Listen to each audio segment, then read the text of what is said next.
fellow bookish people. Today I come to you with a review of The Traitor's Blade by Sebastien de Castell, which bills itself as a swashbuckling fantasy adventure.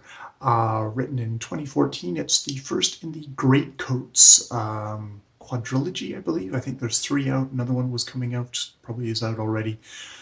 And let's just get all into it. I guess a summary of the book. This is as best as I can get. The king's greatcoats, 150 men and women ride the land of Trista, bringing law to all, regardless of rank. Both magistrates and duelists, they were admired by all. Sort of legends come to life. But when the evil dukes came for the king, they stood by these greatcoats and did nothing as they put the king's head on a spike. Now they're all called tattercoats or traitors. Falcio Valmont was the head of them. Now scrapes by doing guard duty with his friends and fellow greatcoats Kest and Brasti. But before he died, King Peleus gave Falcio a mission: find the king's chariots to restore his dream of law and justice for all. Except Falcio has no idea where they are or what they are. Further complicating matters are a mysterious assassin, a spoiled would-be princess, a young girl in distress, and the corrupt, violent dukes, and one particular duchess who would like nothing better than to see Falcio dead and kill the Greycoats as well. Sounds fun, right? It actually isn't that fun. I think this is a book which seems to be trying to kind of mix genres. It's going for kind of like a sort of maybe a Three Musketeers thing. I often hear talked about that, kind of a light, irreverent, though it's more or less kind of Three Musketeers than kind of quippy, kind of Wheaton-esque or sort of inappropriate kind of funny humor of like someone like Christopher Moore, but crossed with what is the kids nowadays are calling grimdark, kind of grimdark stuff, where the underlying basis of the story is really nasty violence. And I'm sort of I'm all for nasty violence, but when it's mixed with this, when they're sort of reaching for kind of comedy at the same time, you need somebody who is probably a much more skilled writer, maybe a much more experienced writer. This Sebastien de Castell, this seems to be his first book, and he really doesn't get the tone. Now, the thing that this will be the key thing. If this is something that gives you a problem, then this won't be the book for you. If you're someone who's thinking, I'm being a sensitive little snowflake, well then you can probably ignore this review right now and go on with your life. But the main problem with this book is that Falcio's, basically the reason why Falcio is doing this, why he's so intent on justice, why he's so intent on bringing down the dukes, is because his wife was raped and violently murdered by the duke and the duke's men. And that this is basically the thing that carries him through the whole book, gets carried back through the whole book. Indeed, when he has to protect someone at the key point, which is sort of the key part of the story, that is linked to his dead wife. His dead wife is the whole part of the story. So when I say, this is powered by this book, which has no subtext, everything has to be basically said by the characters. And indeed, at one point, Falcio says, the king says to Falcio, when it comes down to it, Falcio, this is all about your dead wife. Everything comes back to your dead wife. And it's like, yes, everything does come back to his dead wife, that the author has used as this primary motivation of a dead woman getting raped and murdered as the reason why the hero's got to go out doing heroing. And if that's something you have a problem with, you're going to have a big problem with this being a light swashbuckling romp. That in itself is the thing that kills the book. And it's one of these things with maybe I would have been a smarter reader if I had gotten to that point in the book, which is no spoilers, is at the very beginning. It's like, hi, I'm Falcio, and look, when I was a younger man, they came for my wife, and raped her, and like she said, oh no, I'm going to let them rape me, and then we'll go off and have a happy life. But no, they decided they enjoyed raping me so much they're going to take me, and they're going to cleave my face in half with an axe. That's not fun swashbuckling stuff. That's the really gross kind of the worst kind of nastiest kind of stuff, which kills kills it all for me. And indeed, as we go through the book, there's a lot more kind of revisiting of violence. There's a young girl whose family is all her mother and her siblings are all murdered, and they want to come for her and they want to torture and murder her, and Falcio has to protect her. And there's just generally a lot of torture. We're trying to be grimdark, but we're trying to be grimdark while we're bouncing off kind of quippy kind of lines where we're talking about stuff, and I find that really didn't work for me.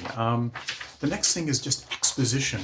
I think if you're a fantasist, okay, you're doing light fantasy, so you can kind of tell things, but if every single thing is told by people, I think there's a part here where Kest, Falcio's best friend, says, no, Falcio, you're doing it again, Falcio. Kest said quietly. What's that? Talking when you should be fighting. And indeed, this book does a lot of talking, a lot of telling about stuff rather than showing exciting fights. I find that yes, there's a couple of them. There's one fight which is kind of it's like, oh well, this guy wasn't even worth it. I'm not even going to tell you how the fight went, and it's like, really, we're in a fantasy book that should be basically about all the big dumb fights, and you're gonna skip the fights, or just stuff like there's a thing of at the beginning of the book. His friend Brasti says to Falco, "Let me be the first to thank you for ensuring that the three of us die in pursuit of our fruitless quest for your personal redemption." It's like, the book has to tell you every single thing. Or, I have this resentment against my friend Kest because he never tried half as hard to please his father, who than I ever tried to please mine that I never had. But it never comes of anything. It's just, here's split, here's a little bit of character development that I'm just going to say out and then not develop, and isn't going to really kind of deepen that way. Which, I mean, if it was strictly just a light, dumb swords swashbuckling fantasy, I'd probably have less of a problem with, but it's that we mix it with this kind of the dark, and he's tortured, and he tells you continually, I am tortured, I have failed everyone. And if that kind of whining doesn't also bother you, then you'll be fine for this book. But it really bothered me. Then there's a thing about the twists in this book, and I won't give away the twists, just to say that I saw the twists were really goddamn obvious, and I saw them coming a mile away. It's like, there's a mysterious assassin character, and we know it can only be, it's got to be this particular kind of type of person, and then we get introduced to, oh look, here's two of them, and look, we're pushing one forward, so okay, obviously it's the other one. And you kind of go through the book, and yes it is. And then Falcio has to be the dumbest character, in that it's like, well, there's another character where she's like, everyone keeps on treating this person like in a way, and it confuses me. And it's like you're going through the book going, she is obviously related to this person. She's obviously related to this person. She's obviously related to this person. And it's literally a few pages at the very end, which I think is supposed to mean, to me, that signals that this has to be a surprise, that it finally is revealed that, oh yes, it was. And I don't know if this is like a weird retrofit thing, but they actually have Falcio said, like, basically kind of magicked to be not as smart, so he won't figure it out. Which is like, well, where is the magic to make me not so smart that I wouldn't figure it out? But no, this book is without the magic, without magic to me to make me turn off my brain and just sort of like not figure things out that are so goddamn obvious. There are a couple of moments that I do like. There's a rousing speech that's given, which the rock speech of the no man breaks the rock, which was like, okay, that was kind of stirring. And there's this Fey horse, which, you know, it's in a scene of torture, and this thing's been horribly tortured, but we get kind of a scene of flight and of like flying and just tearing through the landscape, which is quite thrilling. But these are pleasures that are few and far between, and for the most part, this book, I have to say, it was engaging because I found something that pissed me off on every page. So it wasn't a book that I was ever bored with, because I'm furiously making notes of, I hate this, I hate that, which is, I guess you need hate reads every once in a while. And this was definitely I guess a hate read to me, but I guess it was engaging in that way. It's the kind of book where, look, you know, I have not, hats off to all authors who can write. I always say that, and that I probably couldn't put together a book half as good as this even. But it is the kind of book that you read and you go, well, this got published, God damn it, I could write a book.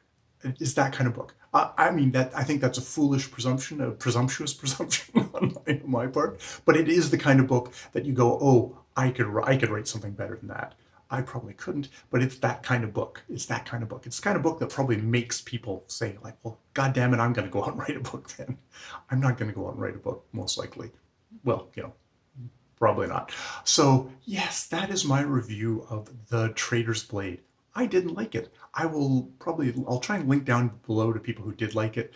And I'd probably rewatch their videos and see if there's any hint, any warning there that I should have been warned that, yeah, this book of swashbuckling fun is based on the murder and rape of the main hero, and that powers the story of all that fun adventure we're going to have is based on this dead, raped woman's body. But that's how I feel.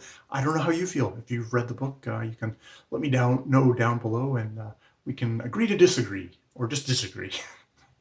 More videos later.